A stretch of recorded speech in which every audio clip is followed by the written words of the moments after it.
Hello, everyone, and welcome to this award-winning author session. Today, we are going to be speaking with Delia Ruiz. She's the author of Roqui's Pandero beat, and Leticia Ordaz. She's the author of That Girl on TV Could Be Me, and also the Mr. Macaw series. Now, let me go ahead and stop my chair so everybody can see our presenters. There you go. Welcome, Leticia. Welcome, Delia. And welcome, Alma, who's already in our attendees. Let me go ahead and share it on our Facebook. That way everybody can also view it there as we are presenting your information. Okay, let me see. Make sure it's live before we get started. Okay, let's do that. Confirm and present. So I'm gonna go with you, Delia, first, and then we go with Leticia. So let me quickly introduce Delia. So to one of the award-winning authors that is gonna be speaking today is Delia Ruiz. She's an educator and writer. She's bilingual. So if anybody has questions in Spanish, si alguien tiene preguntas en español, ambas autoras de hoy hablan español. This is her first book. She enjoys traveling, visiting local coffee shops, and dancing, resides in San Diego, California. So if you want to go to her website, you can go to aventurasnesl.com. Which is great. Yes, thank you, Anna, for that nice introduction. There you go. You can tell us a little bit about yourself, your experience, your story, your books. Of course. Are you able to see my screen on your end? Yes. Fabulous. So again, thank you so much for the invitation. My name is Delia Ruiz. I am bilingual, as you stated. I am an educator. This is my first book as well. So there are a couple of things that I'm managing in between. I'm not a full-time writer, but I am in the education world as well. So just as like a little brief entry about myself, I actually was born in San Antonio, Texas. And I actually lived most of my life in Alabama before I decided to move to California. And I love San Diego. I felt like it was home as soon as I got there, even though I didn't grow up in California. And just a little bit of my back end story. I just always enjoyed writing. I've always kept a journal since I was young. And that kind of just led me into a passion project of creating a book someday. I'm so happy that I was able to dive into that journey. I had lots of wonderful friends assist me, Leti being one of them, who we reached out. We have a community of Latino authors, and we're able to share and bounce off ideas to make the book a possibility. I'll go on to the next one. But yes, my first book is called Roqui's Pandero beat. A lot of the inspiration behind this book came rooted off of a future family, in a sense. My husband's background is de Puerto Rico. My background is Mexican American. So si Dios quiere, hopefully we'll be raising bicultural children. But one of the things that sadly I was seeing is that there was a lot of books about our rich Mexican culture and heritage, but there wasn't a lot of books on the Puerto Rican side of it. And that's something I definitely want to share with my future children, is I want them to be proud of both of their ends. And now I'm seeing a little bit more, and I was happy to contribute to that. So I worked with an amazing band that's based off of Richmond, Virginia. Their name is Cadencia. They actually play the music genre that's touched about in this book. And that music genre is bomba y plena. And so this book kind of dives deeper into that musical genre, and it includes the Puerto Rican culture as well. So these are just some like sneak peek pages of the inside of the book. So in the story, there's a little frog in the front, and it's kind of hard to see. It's a little coqui frog native to Puerto Rico. And he has this big dream of playing the Pandero drum. So it's a hand drum. And he has a dream of playing it, but he's kind of self-doubting himself. He's very small. to be dreaming such a big talent. So in the story, they're actually on their way to move to New York, and he's holding on to his dream along the way. As New York is huge, of course, so different from Puerto Rico, leaving the island, everything's new. So it also brings about experience that many children can relate to, just being in a new setting, moving to the US, moving to the mainland, but also holding on to your dreams. You're in a brand new place, and that's kind of what Roqui, the name of the little frog, the main character, that's what he does. He holds on to his dream of playing the Pandero drum, which is a hand drum. And I included a little small picture here because there's actually 3 different types. And he's able to meet new friends and kind of figure out if he's going to make this dream a reality. So one of the pictures I didn't include on this little preview, but it's actually one of my favorite little scenes, is the last one where everyone is at the Puerto Rican parade playing the instruments and playing the Pandero drum. So just a sneak peek, of course, from the book, but this book, I did kind of want to write it and touch on teaching syllables to students. Being in education, being a teacher, I kind of wanted to tie it back to a standard. And one of those standards is tied to kindergarten, first grade, where they're learning to clap syllables. So in the story, in la historia, Roqui's actually clapping and tapping along to the beat. So hence the name Roqui's Pandero beat. And children are able to practice tapping and clapping along to Roqui's beat and just practicing learning syllables too. So the book is actually available as a paperback copy on Amazon, as well as available on my website. So if anyone's interested on a signed hard copy, those are available actually on my website, which is aventurasenesl.com. So last but not least, this is where people can kind of just connect with me. I am active on social media. My platforms are all called Aventuras en ESL. ESL stands for English as a Second Language. So if anyone wants to connect with me, that's where they can find me. I'm pretty active on there. And again, the book is available on Amazon and on my website, aventurasenesl.com. I haven't checked the questions, so Anna, you're welcome to read any questions that you might have for me along the way. All right, sounds good. Let me see. Thank you for that great overview of your book and your story. And so everybody who's watching us on Facebook or on Zoom, please feel free and welcome to post in the chat any questions. We're gonna allow people to join in the conversation. We're gonna have the link here for the Zoom session to join.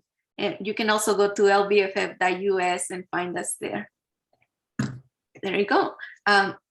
Thank you, Delia. I'm gonna go with Leticia to introduce herself.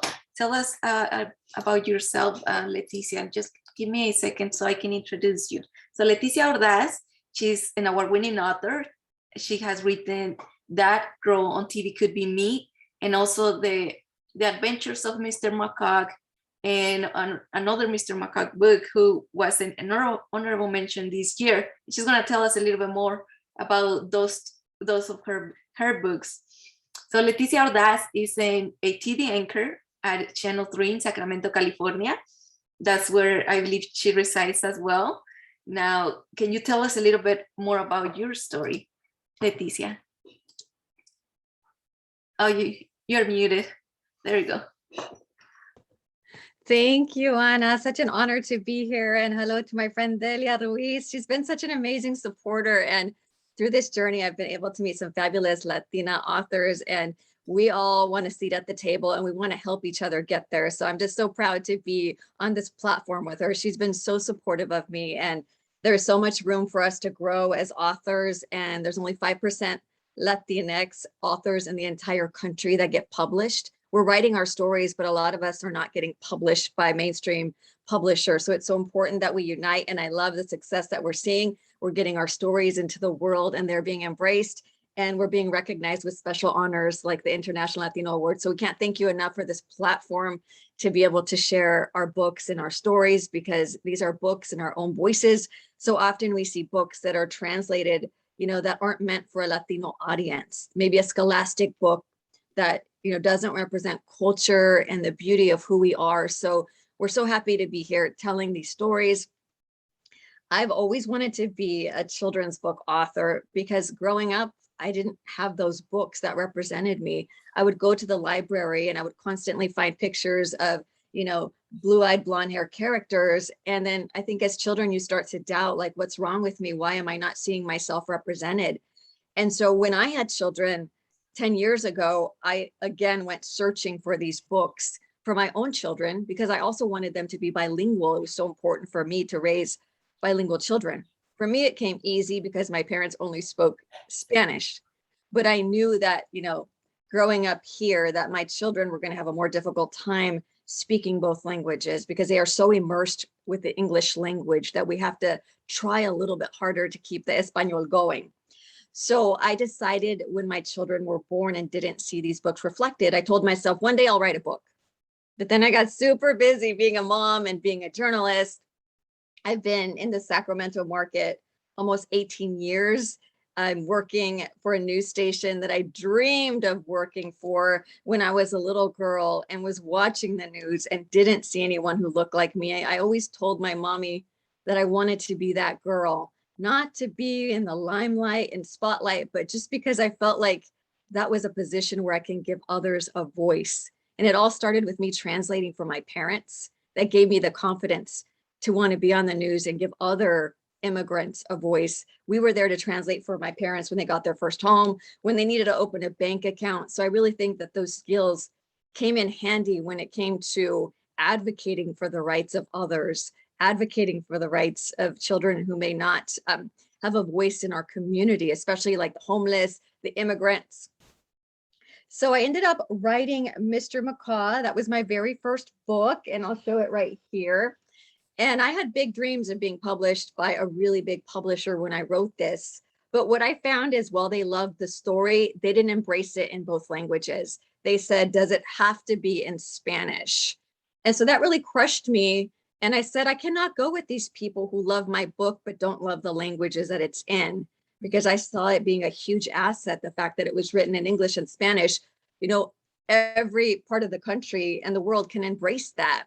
Children can learn Spanish who aren't of Latino descent. Children can see Latinx characters and say, those kids are also important and they have good stories to tell. We don't have to fit into a stereotype where Latinos are always the heartbreaking immigrant story. But these can be stories about immigrants making a difference, Latinos in this country succeeding, thriving, having adventures. So when they told me that they weren't going to publish this book in Spanish, I decided to do it my own way. And I started my own publishing house, Cielito Lindo Books. And this book has been embraced by the world. I've done readings for children in the hospital all over the country. I've had so much success with this book. And it's all about children who, when I read to them at schools, are saying, those brown characters look like me. And it's been so emotional for me seeing tears rolling down these little kids' faces saying, that looks like me. That looks like it could be my brother. Or I don't have to be embarrassed that mommy and papi only speak Spanish. It's okay to speak Spanish. It's cool to speak Spanish. So they get really excited. And I'm just loving what I'm able to do. And it's just been so fulfilling for me. So my next book, a little closer to home, to the television world, That Girl on TV Could Be Me. I actually teamed up with a publisher in San Francisco, in Medium. They were some of the creators of the cartoon, The Octonauts. And I originally had pitched my Mr. Macaw story to them. And I had to write a bio about who I was. And they reached back to me and said, we'd like you to write your own story, because this is a time where immigrants are under attack. Their stories are under attack. We want a positive influence out there to have a story of success, someone who immigrated to this country and is contributing to society. I didn't come up with the idea myself of writing my own story, because I think we all undermine our own stories and say my story is not important. But what this has taught me is that all of our stories are important. And being able to take this book into the classroom and for children to relate to it, whether they want to be on TV or not, they're learning that their stories matter, and that no matter where they come from, you know, their income level, whether their parents can speak the language or not, that they too can achieve their dreams. It documents me as a 5-year-old Latina watching the news, not seeing anyone who looked like me, to having the confidence to, you know, get in front of people and read, to the teacher who encouraged me to get up and read in front of the classroom, even though I was very, very shy. And for my classmates that say, we can't hear you when I would read out loud because I was so quiet. But then having that confidence to practice in front of the mirror, and this, I love this little thing that I always tell myself, this speech bubble, you can do it. You can do it. And that's a message that I try to bring to our youth. And so it just documents my papi being an immigrant working in the fields and then providing for our family, me being the first in the family to go to college, trying to break barriers for my siblings, trying to break the cycle of poverty, trying to set an example for my cousins and my neighborhood that we can succeed. And it also documents then being that girl that gets to land her dream internship on the news, a station she grew up watching, and then working with people she idolized from the time she was a child. And then documents me going off to my very first market and working in a really small town in Elko, Nevada, and my journey to then achieving success. And it also documents me eventually starting my own family and then saying, can I do this? Will the public still embrace me now that I'm pregnant, now that I want to have a family with my husband? And then it shows that, yes, you can have it all. It talks about how my news director ends up announcing that I'm going to be an anchor the moment I find out I'm pregnant, and giving a space for women to grow their careers and to be able to, you know, still have that home life. So even though this is a children's book, I feel like it can really relate to the older audience. Children in high school and college are buying this book. Young professionals are buying this book because it documents how you can balance your life and have your career, have your family. And at the end of the book, I encourage people kind of passing the torch to the next generation. And I tell the story about TV news. It's not about glitz and glamour. It informs people and gives everyone a voice. And then this little young lady says, I'm Catalea Perez for Channel 3 News. And the message, dreams can come true no matter the color of your skin or where you come from. You will face hardships, but you have to believe in yourself. And if I didn't believe in myself, I wouldn't be here today. Obviously, it's taken a village, but it's such an important message that I love getting out to our youth. And I'm so touched and honored that this would be recognized. I already put the sticker on there as the award-winning book for your organization, the Latino Book Awards. So thank you for this platform to share my book, and I hope to inspire other young people to also write their own stories. Wow, that was wonderful. Wonderful to both of you, because you both of your goals, you whatever you're trying to do out there, you are achieving it in different areas. So it could be, in your case, Leticia, you are there representing the Latinos in TV, and Delia, you're there in the classrooms and helping those children to understand the equality, equal representation, and using the music and in your book and the syllables and all of that for, to help students learn. That's a great one. One time I heard about the music, how music actually helps you with, especially with people who lost their way to speak, to the speech. They use music for that. So I found that really great. Now, Leticia, I think having a autobiography in your case it's for the whole family in this case.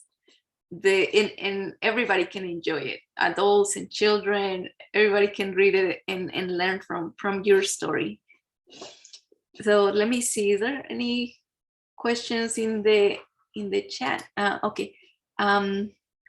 Does anybody in the audience? Thank you, Karen and Alma, for being here, and Jenny for being here watching this presentation. Anything you, Leticia, Delia, would like to add to each other? Yes, Delia? I just want to say that because I have Letty's books, I love her books.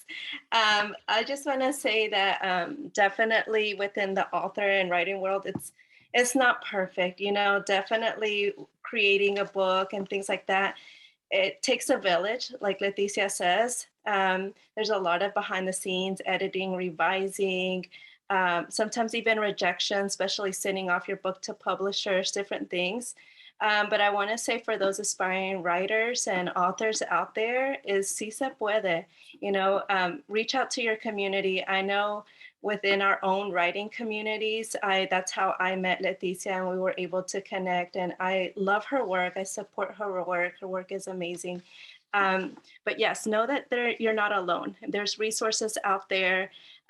I, being first generation, I try to help the next ones in line. So when I hear students or when I hear other people say, oh, I'd love to create a story, I provide them at least resources. I know sometimes I can't provide them one-on-one guidance like this, but I can provide resources saying, hey, start here. Or this is what I wish I knew starting off. Pero again, si se puede, it does take a lot of people behind the scenes to make it into a published copy. Pero we need our voices out there. Leticia mentioned there's only about a 5% of Latinx literature out there, and I'm glad that we're contributing to it now, pero we need more of our voices out in the publishing world as well. That's very true. Leticia, you want to add? Yeah, that's absolutely right. And then once you're in this circle, it takes a lot of work. You write the book and that is a lot of work, but then it's the marketing. You have to let libraries know about your books. You have to let schools know about your books, and you can't be shy about reaching out. You need to reach out and get your book out into the world, because it's not doing you any good to have a book and it's just in a shelf somewhere. You want to get that book out there. You want to like overcome your shyness if you're shy about presenting it to the world. And students need to hear your stories, and we are seeing that students are being touched by the story. And I also spent a lot of time with educators lately. I've joined this program, Reading is Fundamental, in LA. And I spent last Friday talking to educators about the importance of the voices that they have and the power that they have with children. Our children need to know they are smart, that they can do it. And it all starts with one educator believing in you. A lot of the children, maybe don't have positive influences at home. So it's just the power of what children see in the classroom. Are teachers bringing these books into their classroom that are their own voices story, or are they simply bringing in books from Scholastic? I just received the Scholastic, newspaper for my children, the brochure. My kids were very excited to order books, as was I. I looked at the, newspaper, and there was nothing to represent Hispanic Heritage Month. No books written by a Latino in a Scholastic brochure. And to me, that is a shame. We have to continue to get our books out there. We have to continue to reach out to schools and say, look, our books are being recognized by the International Latino Awards. They're worthy of being in your classroom.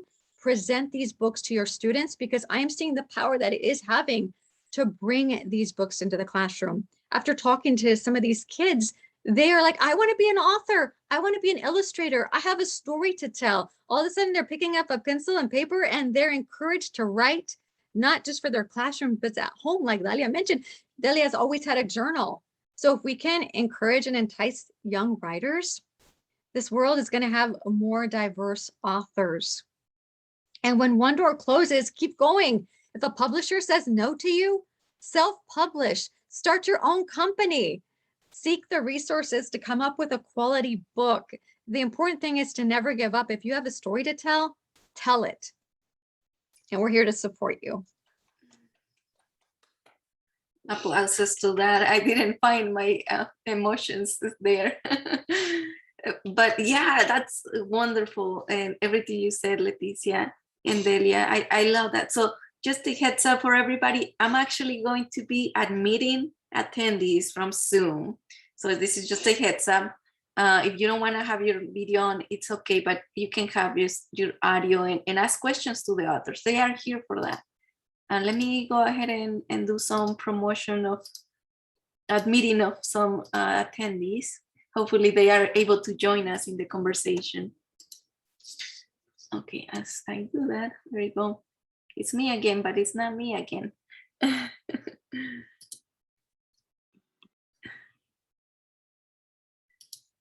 There you go. So Alma, that's Jenny.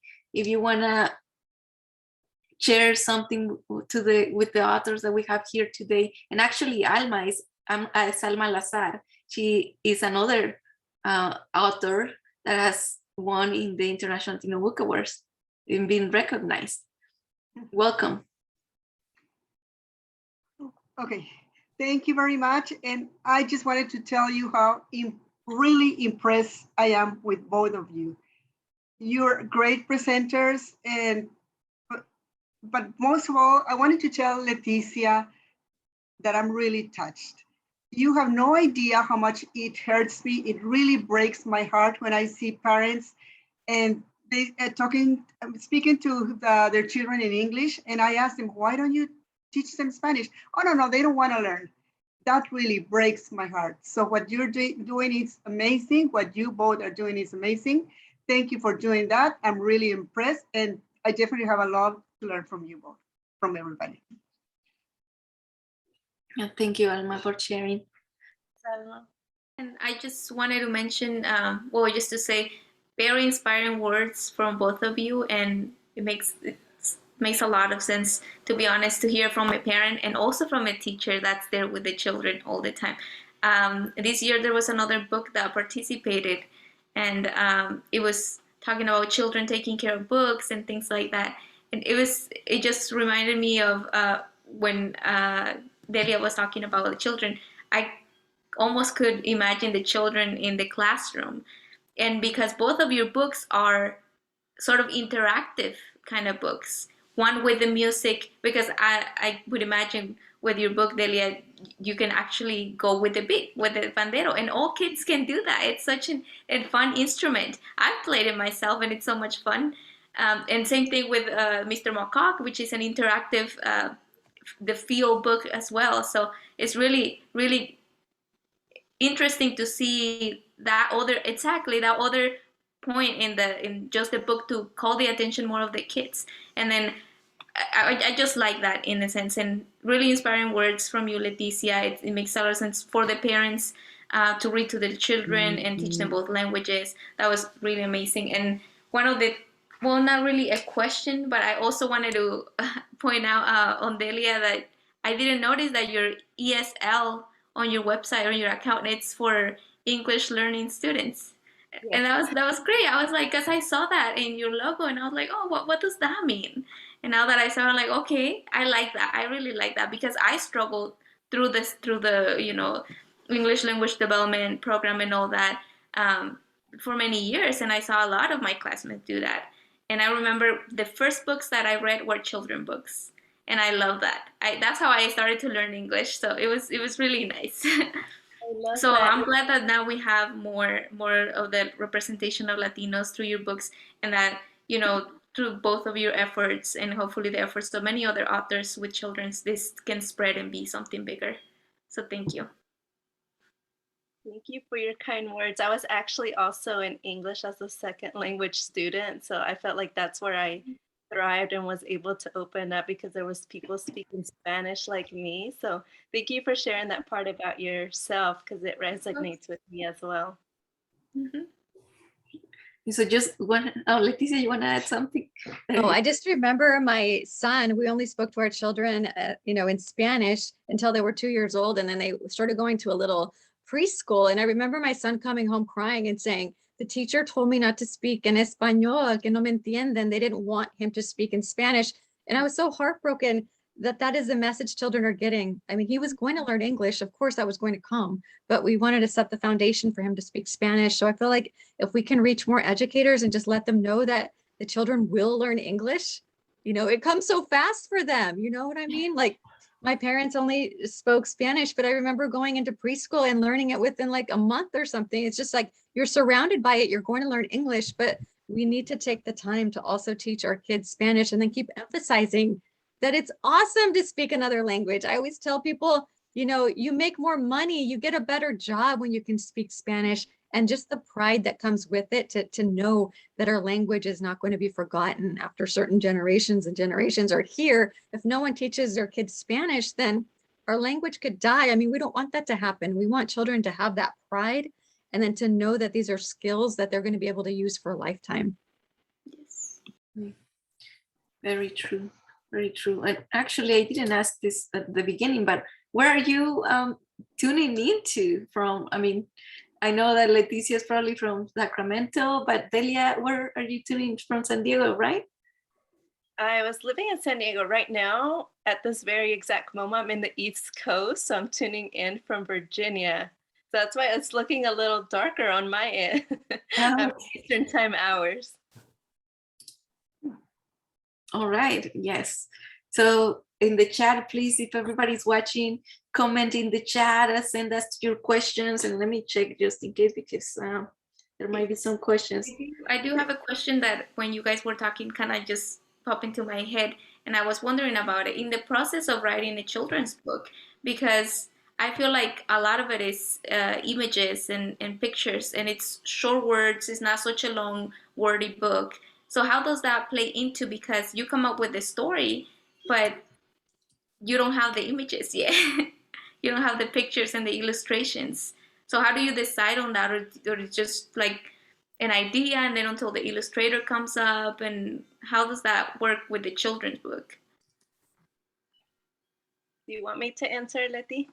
Oh, you can go first. Okay, so just different perspectives, of course, but it definitely depends if you're going the self-publishing route or the traditional publishing route.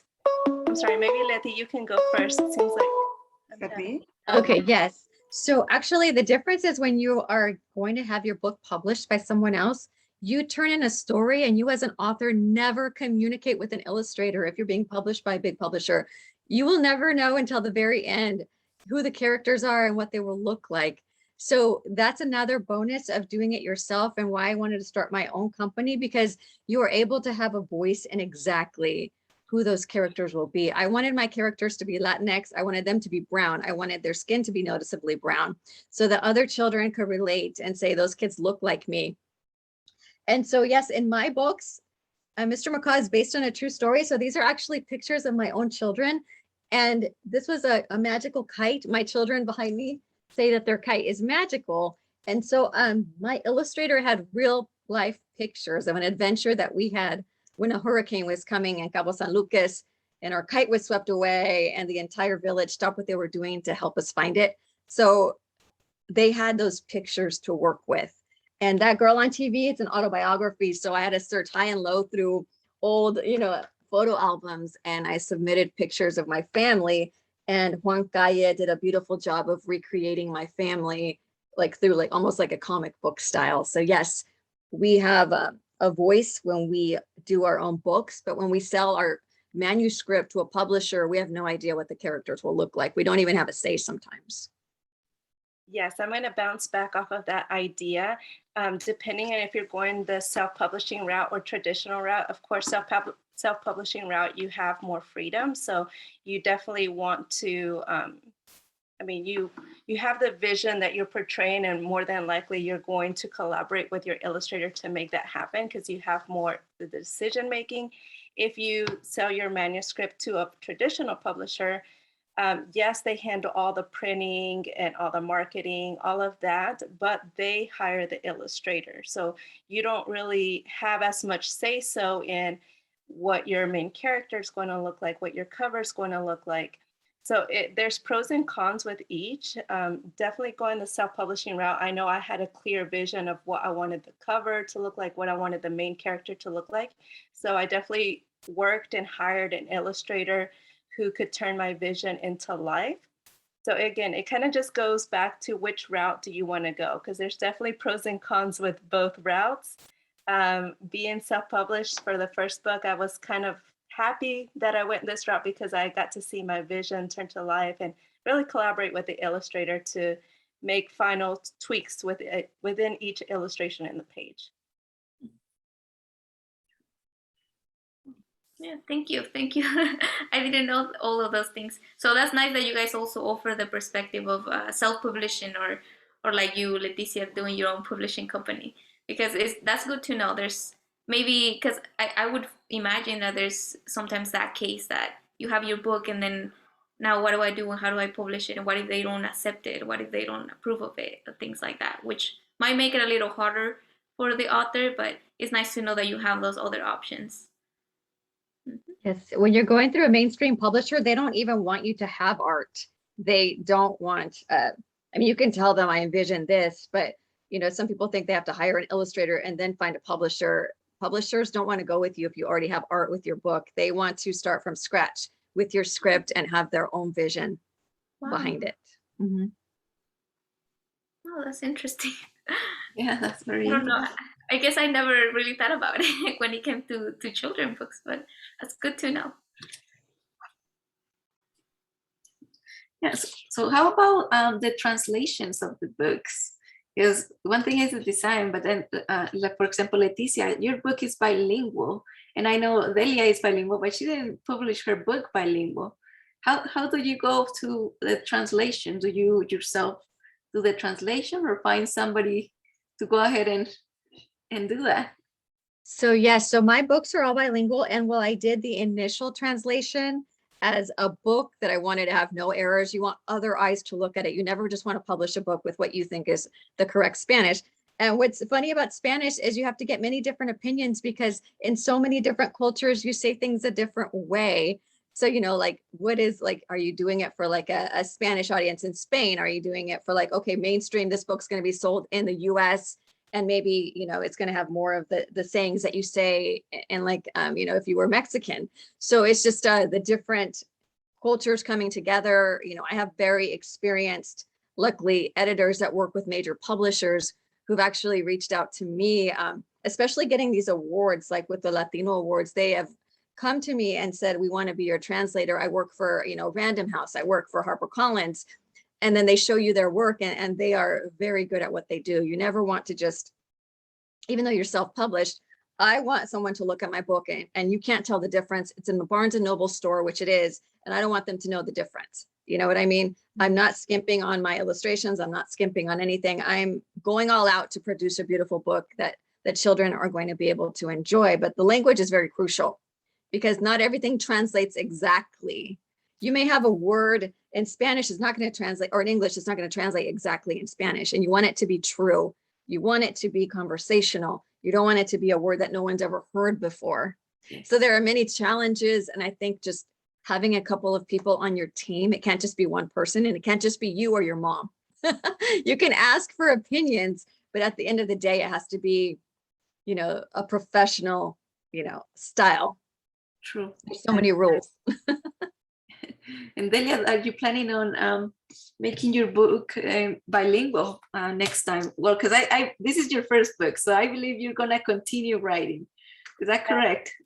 Yes, that is correct. So the book right now is in English, but it has just Spanish words here and there with a Spanish glossary at the end, but it's not fully bilingual in the sense that it has the Spanish translation at the bottom.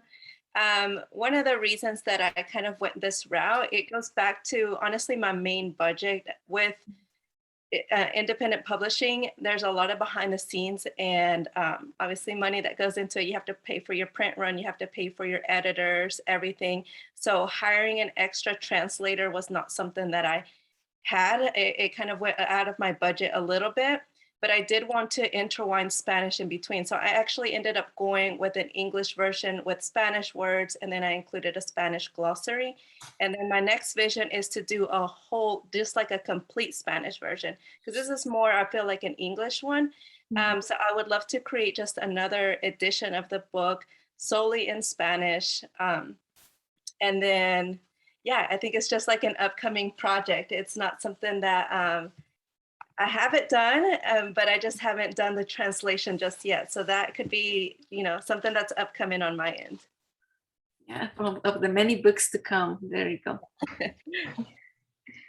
Well, that is great. Can you actually, you know, I'm curious. Can you read us a little piece from your book? Yes. Do you want me to go first? Sure. Yes. I'll read the expression, the tapping phrase. So, okay. In the historia, the little frog is actually with the dad eating pan. So he's he has café con pan, and that phrase gets stuck in the head. So he's tapping café con pan. So it's 1, 2, 1, 1. So it's café con pan. And that's the phrase that he has stuck in his head throughout the whole book. So I'll just read the first page, and it says, in the kitchen sat Papa Roqui's Pandero drum as he was enjoying café con pan for breakfast. Café con pan, said Roqui as he started moving his fingers. He ran the words through his mind, tapping out the rhythm, café con pan, café con pan. And then it goes into the storyline. Wonderful. I love it.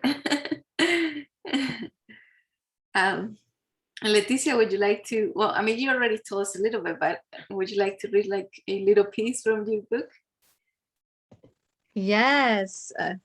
So I'm reading the page where I'm the first in my family to graduate from college, and tears are dripping down my parents' face. I remember reading this for the first time to a school in Redwood City, California, and I could not stop bawling. So I was like, it was my first reading and I became so emotional, and I was like, oh my gosh, what's going on? But like, I was so moved by the pictures that my illustrator Juan Kaya drew, because I had submitted this Polaroid picture of my father with, I put on my my graduation cap on him, and just seeing the tears rolling down his face. So this is something that I like to tell classrooms about, only because I want them to know that they can go to college too. And it says, before Christmas, I became the first in my family to graduate from college. As I put on my cap and gown, tears of joy rolled down my proud parents' faces. They sacrificed so much to give us an opportunity to do much more with our lives. And then it's also translated in Spanish. But yeah, that's one of my favorite pages of just, parents come to this country, sacrifice so much, and then we are achieving goals, and si se puede. Wonderful. Wonderful from both of you. Actually, very curious in your case, Leticia, because what's the schedule for a TV anchor? I mean, we're not a TV anchors, but how does that look like? Oh, it's very, very, very, very busy. And there's so many different schedules because, we have so many hours of newscasts in our daily shows. We have 10.5 hours of news that is on. So we all have different schedules. Mine is like the early morning schedule, and I have to be at work by 3 a.m. So that means waking up at 1:30 or 2 in the morning. And so, yes. And then as soon as I get in, our show goes on at 4 in the morning and goes on for 5 hours straight.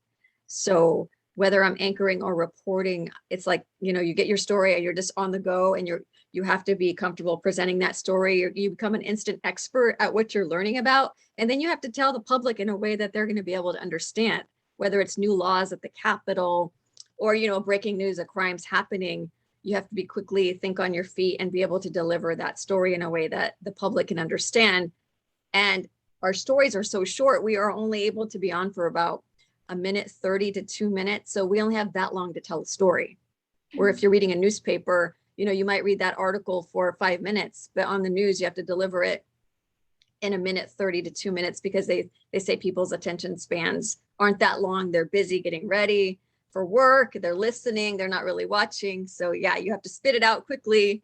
It's just a fun job because you're always doing something different, and you're always telling people stories. And I get to use my writer skills every single day. I write my own stories. Unless I'm anchoring a 5-hour newscast, and I can't possibly be writing 5 hours of news, but we have a lot of great producers. Wow, that's very interesting. I want to share a comment from Karen Gonzalez, who is in the Zoom. She says that she enjoys these sessions and hearing these talented authors that are here presenting and seeing their lovely books. Well, thank you, Karen, for your comment. All right, so any other questions from Alma or Jenny, or before we go into any final thoughts? I just think it was a really good session. I loved hearing the perspective more on children books, which I wasn't so familiar with. And it was really nice, and I love to know that there's a lot of relatable books now out there. So thank you for the work that you guys are doing, and keep it up. Thank you. Bye. Thank you, Jenny. At this point, let's go ahead and hear any final thoughts from Leticia and Delia. What is it that you want us to get away with? Like, what is it? Because you already gave a lot of messages, but it wouldn't hurt to repeat them again. Some of those. It's just the final thoughts. Whoever wants to go first. Delia? Yes. Just some final thoughts. I will say for all those aspiring writers and students, anyone who enjoys writing or has a vision in mind to create and share their story, I do want to say que sí se puede. I know oftentimes being first generation, in my case, I didn't have the guidance, the role models, people to reach out, knew of any authors to know, how do I even start this? But there are ways to connect with others, reach out to people who have written books.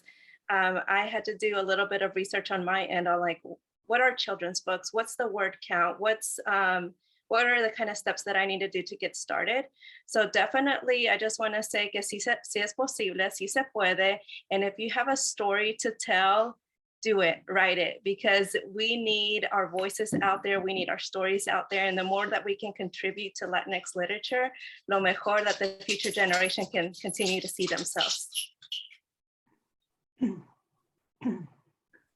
Great message.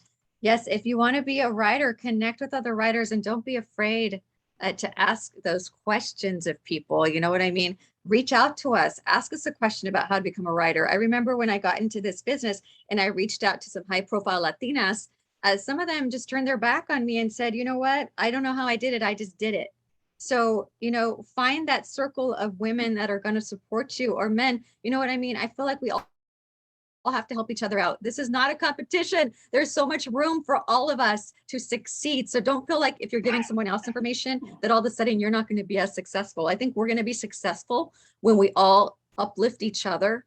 Like Delia, you know, she's an amazing woman, and we have to find, you know, our cheerleaders. We have to find the group of people that want to support us. And I also feel like we have to believe in our product. I remember going into my local library after I wrote the book. I was so excited that they were going to put it on the shelf. And they said, can we put you in the, you know, self-published section? And I said, no, this book belongs in the main section of the bilingual books. And so, you know, a couple of months later, they reached out and they're carrying my book now in the main section. It's not hidden away in a little corner. And they just contacted me that they actually want me to voice my book for them as an audio version. So children of Latino descent can call in and listen to the story with me voicing it. So I feel like we also have to advocate for ourselves and, you know, believe in your product, believe in yourself. And we are all doing this. We all write books for a noble purpose. We want children to see themselves on the pages of these books. So I feel like when your heart is in it, success is going to come. Do you know what I mean? Success to me is reaching children. Success to me is not book sales. Success to me is touching lives and hearing from children who tell me, I want to be an author too. Thank you for your time. And if you have a dream to become an author, do it. You can do it. Oh, that's wonderful. Wonderful final thoughts from all of you. Keep learning. There's space, like Delia say, there's space for everybody. You as an author, you have options. And a lot of things can begin with one thing. What is your goal? Because your goal can be, do you want to leave a legacy? Then maybe if you don't want to become a full-time author and you just want to leave a legacy, then you don't have to worry about many of the things that other authors have to worry about. Just continue writing. That's my final thought for everybody. Continue writing one story at a time, and then you're gonna have your book done. Okay, so defend your book, just like Leticia said, and also the success. I like how you said that success is touching lives. That's wonderful. All right, well, it was a great session. I'm very happy to meet Delia Ruiz and Leticia Ordaz. Happy to see you again. Now, I'm very excited to do these sessions and being here with all of you. Now we're gonna continue providing this space for everybody. There's gonna be more author sessions coming up. Alma Lazar will be on one of those sessions. So she will be presenting as well. So now, anything final before I close it? Just thank you again. Very enjoyable presentation. And thank you, Anna, for coordinating this. And don't forget my seals. Yes. All right. So with that, we're gonna conclude this session. Thank you for being here, and we will see you next time, hopefully in another session. Thank you, everybody. Have a nice rest of the day. Thank you. Screen two. And well, thank you to all our partners who support this program. And we're continuing to seek for funding for this programming. If somebody wants to make a donation, you can do it at our page or through our website. Sorry, the Health Watch was already gifted. So thank you, everybody. You can go to lbff.us. Please follow us on Facebook, and any donations can be done through our lbff.us website. Thank you. Bye.